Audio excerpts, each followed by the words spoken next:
നമസ്കാരമുണ്ട്. ഈ തിരഞ്ഞെടുപ്പിന് ശേഷം എന്തായിരിക്കും കേരളത്തിൻ്റെ വിധി എന്നാവും നിങ്ങളെല്ലാവരും ആലോചിക്കുന്നത്. പക്ഷേ ഞാൻ ആലോചിക്കുന്നത് അതല്ല. കഴിഞ്ഞ തിരഞ്ഞെടുപ്പിന് ശേഷം എന്തായിരുന്നു കേരളത്തിൻ്റെ വിധി എന്നാണ്. അതിന് ഒന്ന് റിവൈൻഡ് അടിച്ച് നോക്കട്ടെ, നല്ല രസമായിരിക്കും.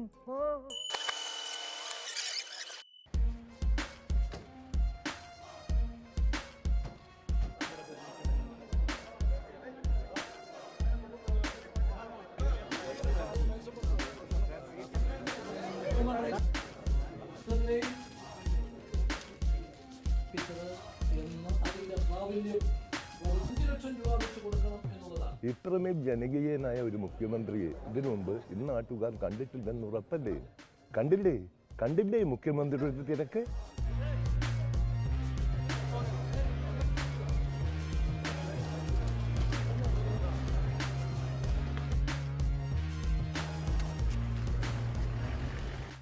ഓർക്കുന്നില്ലേ കഴിഞ്ഞ വോട്ടെണ്ണൽ ദിവസത്തിൽ കേരളത്തിൻ്റെ BP എങ്ങനെയായിരുന്നെന്ന്?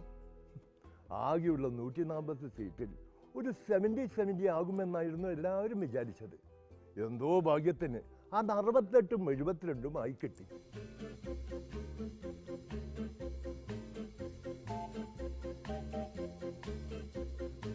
ഭരണം നടക്കുന്നത് സെക്രട്ടേറിയറ്റിലാണെങ്കിലും ഭരണത്തെ താങ്ങി നിർത്താനുള്ള കളികൾ നടക്കുന്നത് നിയമസഭയിലാണല്ലോ. അതുകൊണ്ടാണല്ലോ അതിനുള്ളിൽ ഒരു റഫറിയെ നിയമിച്ചിരിക്കുന്നത്.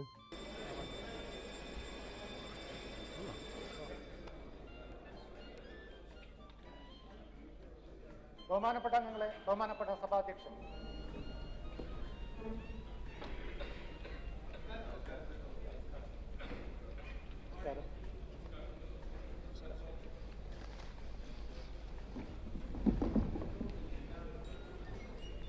ഓർഡർ. കഴിഞ്ഞ തവണ സഭയുടെ തുടക്കത്തിലെ കക്ഷിനില കണ്ടതാണല്ലോ. നേരിയ ഭൂരിപക്ഷത്തിനാണ് ഉമ്മൻചാണ്ടി മന്ത്രിസഭയുണ്ടാക്കിയത്. 2 MLA-മാരുടെ ഭൂരിപക്ഷം. അതുകൊണ്ട് തന്നെ ഏത് സമയത്ത് വേണമെങ്കിലും ഉമ്മൻചാണ്ടിയുടെ മന്ത്രിസഭയെ പ്രതിപക്ഷം മറച്ചിടുമെന്ന് കേരളം കരുതിയതാണ്. കാരണം അതായിരുന്നു പണ്ട് നടപ്പ്.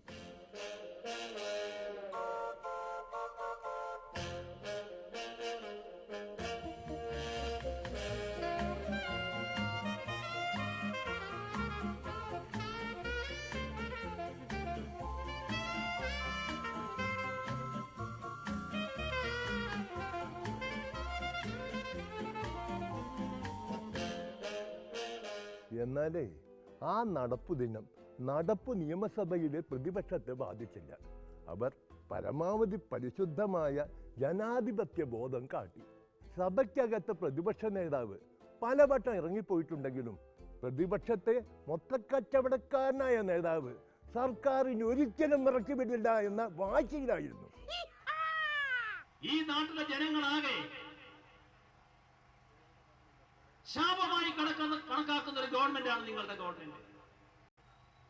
പക്ഷെ ഞങ്ങൾ നേരത്തെ പറഞ്ഞൊരു കാര്യമുണ്ട്.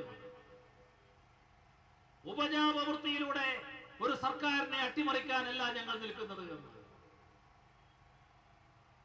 നിങ്ങൾ സ്വയമേവ ചീഞ്ഞി നാറി താഴെ വീഴും. ആദ്യമേ ഞങ്ങൾ പറഞ്ഞ കാര്യമാണിത്. കാരണം ജീർണതയാണ് നിങ്ങളുടെ കൂടപ്പുറപ്പ്. അതിപ്പോ നിങ്ങൾക്ക് വോട്ട് ചെയ്ത് നിങ്ങളെ അധികാരത്തിലെത്തിയവർക്കടക്കം ബോധ്യമായിരിക്കുന്നു.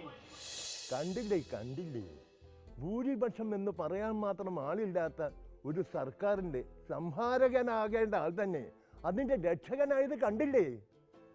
ഇനി എന്തൊക്കെ കാണാൻ കിടക്കുന്നു അത് പിന്നെ പറയാം, ഒരു ചെറിയ ഇടവേളയ്ക്ക് ശേഷം.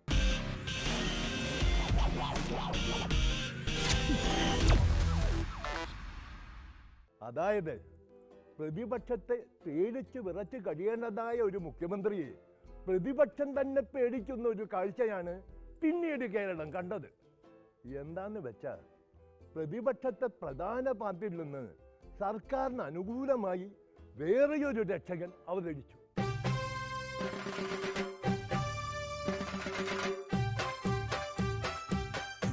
ഞാൻ CPM തിരുവനന്തപുരം ജില്ലാ കമ്മിറ്റിയിൽ നിന്നും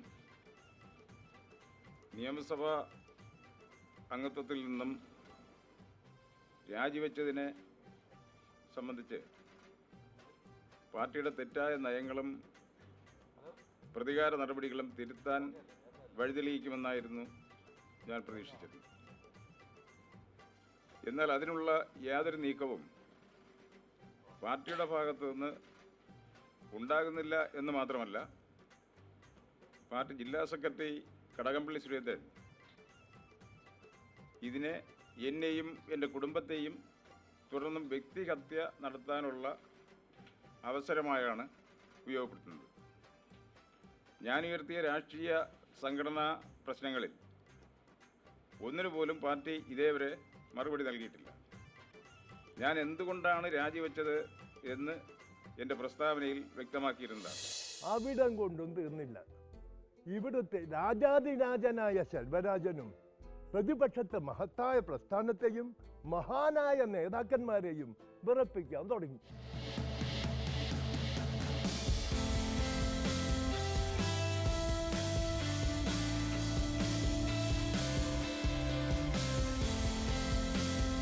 കൂടുതൽ MLA-മാർ UDF-ലേക്ക് വരുന്നതിന് മുമ്പ് പറഞ്ഞിരുന്നു.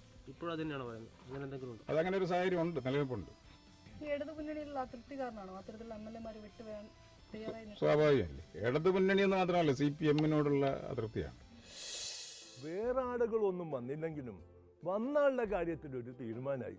മൂപ്പര് നേരെ കോൺഗ്രസ് ആയി. എന്നിട്ട് ഒരു മൂവർണ്ണ ഷോള് കഴുത്ത് ചുറ്റി മൂപ്പര് നേരെ തെരഞ്ഞെടുപ്പിന് അങ്ങോട്ട് ഇറങ്ങി.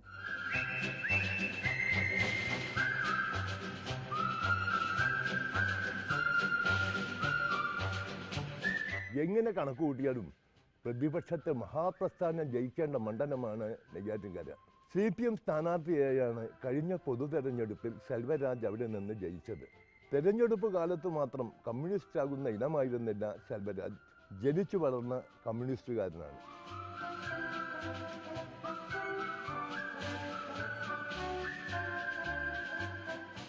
അതായത് നമ്മളെ കണ്ണൂരിലെ ജയരാജന്മാരില്ലേ, അതുപോലെ ഒരു കമ്മ്യൂണിസ്റ്റുകാരനായിരുന്നു ഈ ശെൽവരാജനും.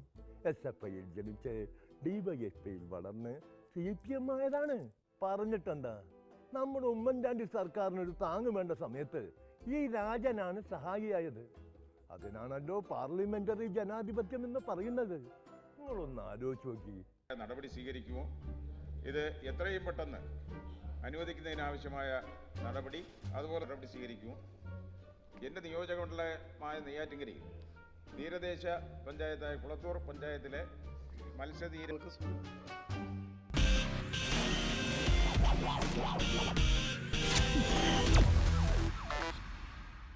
അങ്ങനെ ഓർക്കാപ്പുറത്ത് അപ്പുറത്തു നിന്നൊരു MLA ഉരുണ്ടു വന്ന് ഉമ്മൻചാണ്ടി സർക്കാരിന് ഒരു ഭൂരിപക്ഷം കൂട്ടിക്കൊടുത്തു. ഉള്ളതിനേക്കാൾ ഒന്നുകൂടിയാൽ 2 കൂടിയതിൻ്റെ ഫലമാണ് നിയമസഭയിൽ. എന്തേ കണക്ക് തിരിഞ്ഞില്ലേ? ഇന്ന് സഭാ കണക്ക് പഠിപ്പിച്ചുതരാം. 72-68 എന്നാണല്ലോ. അതിൽ നിന്ന് ഒരാൾ മറുകടം ചാടിയാൽ 73-67 എന്നാകും. ഭരണപക്ഷത്തൊന്ന് കൂടുക മാത്രമല്ല, പ്രതിപക്ഷത്തൊന്ന് കുറയുകയും കൂടി ചെയ്യും. അതാണ് ശെൽവരാജനെ കൊണ്ട് പാർലമെന്ററി ജനാധിപത്യത്തിന് കിട്ടിയ ഗുണം. MLA-മാർ ഇനിയും വരാനുള്ള സാഹചര്യം നിലനിൽക്കുന്നു CPM-ൽ നിന്ന്. അതെങ്ങനെ അറിയില്ലേ? അല്ലാതെ പിന്നെ എന്തുകൊണ്ടാ പുറത്തു പറയാത്തത്? അല്ല, ഇത് പറഞ്ഞിട്ട് ഇപ്പൊ 2-3 മാസമായല്ലോ ഇങ്ങനെ വരും. സമയമാകുമ്പോ പറയും. സമയം എന്ന് പറഞ്ഞാൽ അന്നും ഇതുപോലെ തന്നെയാണ് പറഞ്ഞത്. അല്ലെങ്കിൽ സമയമാകുമ്പോ പറയും. ഇടതു മുന്നണി എന്ന് മാത്രമല്ല, CPM-നോടുള്ള അതൃപ്തിയാണ്. CPM-ൽ തന്നെ ഇപ്പോ പിന്നെ വലതുപക്ഷ വ്യതിയാനത്തിലേക്ക് പോയിക്കൊണ്ടിരിക്കുകയല്ലേ CPM. അക്രമ രാഷ്ട്രീയത്തിലേക്കും വലതുപക്ഷ വ്യതിയാനത്തിലേക്കും പോകുന്ന CPM-ലെ ഇന്നത്തെ CPM-ന്റെ നേതൃത്വം. ശെൽവരാജ് പ്രവചിച്ചതുപോലെ CPM-ൽ നിന്ന് വേറെ ആരും ഉമ്മൻചാണ്ടി സർക്കാരിനെ താങ്ങാൻ വന്നില്ലെങ്കിലും ഉപതെരഞ്ഞെടുപ്പുകൾ പിന്നെയും വന്നു. വന്നിട്ട് എന്താണെന്നല്ലേ പറയാം, ഒരു ചെറിയ ഇടവേളയ്ക്ക് ശേഷം.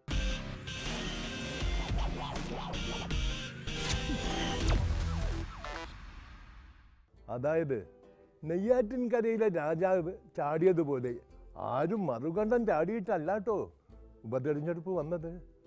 ഭരണപക്ഷത്തെ എണ്ണം പറഞ്ഞ MLA-മാർ മരിച്ചതുകൊണ്ടാണ്. ആദ്യം വന്നത് പിറവത്ത്, നെയ്യാറ്റിൻകര പോലെയല്ല പിറവം. അത് പ്രതിപക്ഷത്തിൻ്റെ കയ്യിലായിരുന്നില്ല, ഭരണപക്ഷത്തിൻ്റെതായിരുന്നു. PM ജേക്കബിൻ്റെതായിരുന്നു. ജേക്കബ് മരിച്ചപ്പോൾ ജേക്കബിൻ്റെ മകൻ അനൂപ് ജേക്കബിനെ തന്നെയാണ് ഭരണപക്ഷം സ്ഥാനാർത്ഥിയാക്കിയത്.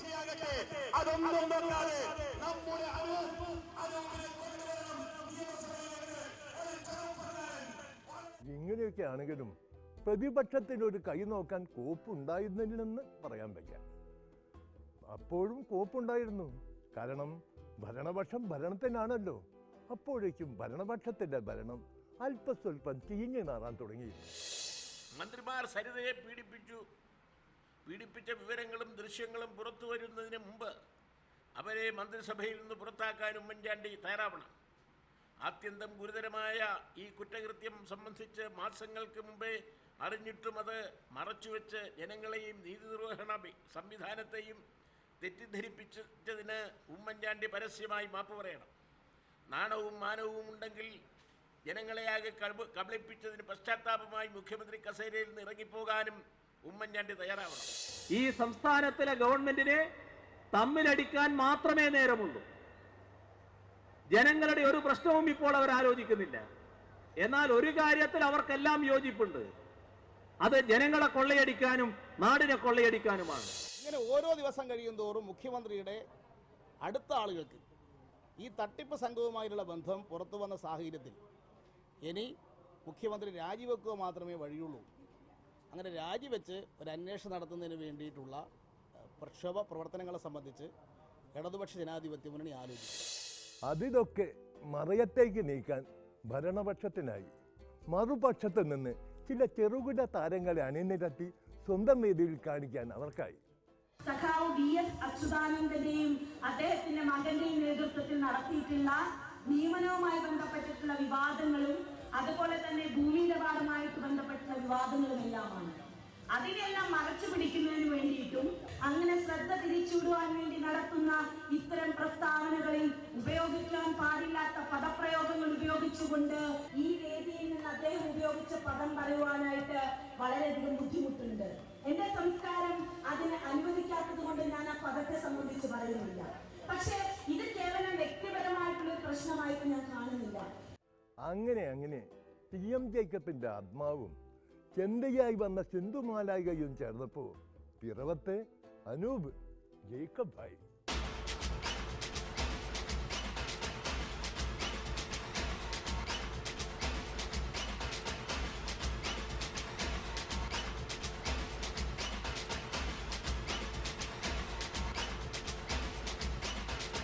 അതായത് ഈ തപ്പും താളവും കാണുമ്പോൾ നമ്മൾ എന്ത് കരുതും? ഭരണപക്ഷത്തിൻ്റെ സിറ്റിംഗ് സീറ്റായതുകൊണ്ടും മരിച്ച MLAയുടെ മകനായതുകൊണ്ടാണ് ജയിച്ച് കയറിയതും എന്നല്ലേ? എന്നാൽ അങ്ങനെയല്ല. എങ്ങനെയാണെന്ന് ഇദ്ദേഹം പറയും. പറയാച്ചായ പണവും കള്ളുവഴിക്ക് ഞങ്ങൾ ജയിച്ചു. ഉമ്മൻചാണ്ടി തന്നെ. അത് നിയോളത്തിന് നേതൃത്വം കൊടുത്ത K. ബാബുവ.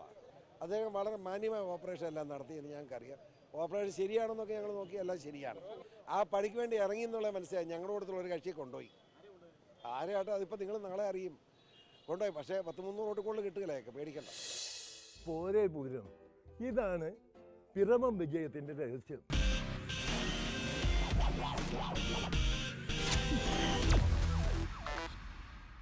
പിന്നാലെ അതാ വരുന്നു അരുവിക്കര ഉപതെരഞ്ഞെടുപ്പ്. മരിച്ചത് കോൺഗ്രസ് MLA G. കാർത്തികേയൻ.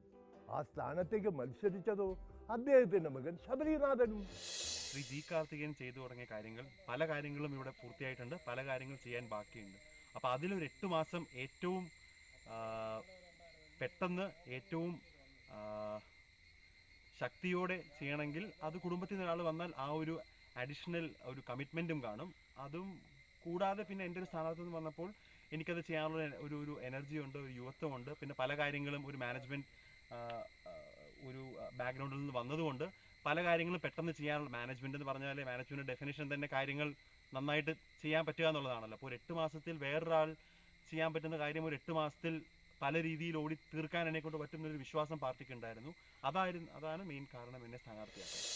എന്തൊക്കെയായാലും ഉപതെരഞ്ഞെടുപ്പുകൾ സർക്കാരിൻ്റെ മാറ്റുരയ്ക്കാവുന്ന ഒരു മത്സരമാണല്ലോ.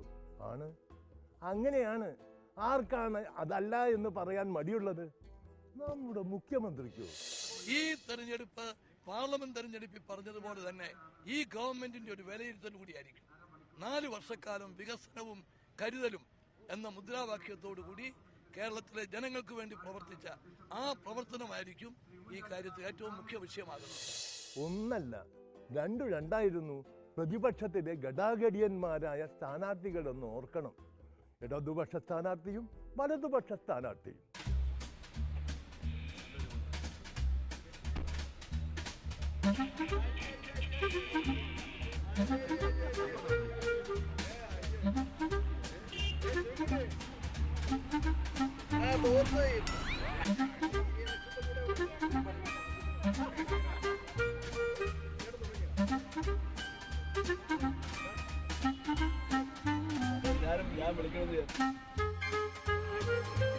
രണ്ടുപേരെയും പുറത്തിരുത്തി നമ്മുടെ കാർത്തികേയന്റെ മോൻ ശബരിനാഥൻ സഭയിൽ കടന്നു എന്നുള്ളതും ചരിത്രം.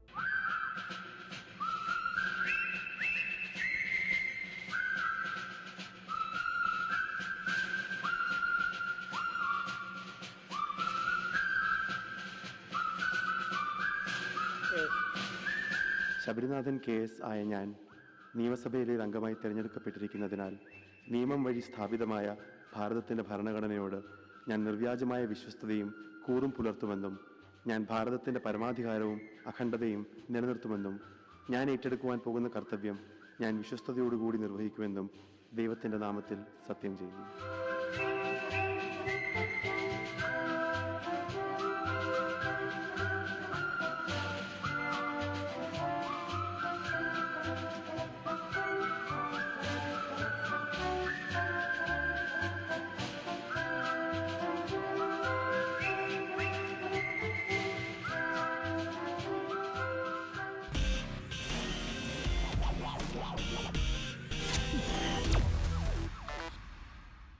അതായത് നമ്മുടെ പ്രതിപക്ഷം ഈ മന്ത്രിസഭയെ മറച്ചിടാൻ ഒരു ഉപജാപവും നടത്തിയിട്ടില്ല എന്നത് ചുരുക്കം. ഒരു ഉപതെരഞ്ഞെടുപ്പിൽ സർക്കാരിനെ തോൽപ്പിച്ച് ഭരണപക്ഷത്തിന്റെ ശക്തി കുറയ്ക്കാൻ ശ്രമിച്ചിട്ട് പോലുമില്ല. തറവാടിയായ ഒരു CPM MLA കോൺഗ്രസ്സുകാരനാക്കി അങ്ങോട്ട് കൊടുത്ത് സഹായിച്ചിട്ടേ ഉള്ളൂ.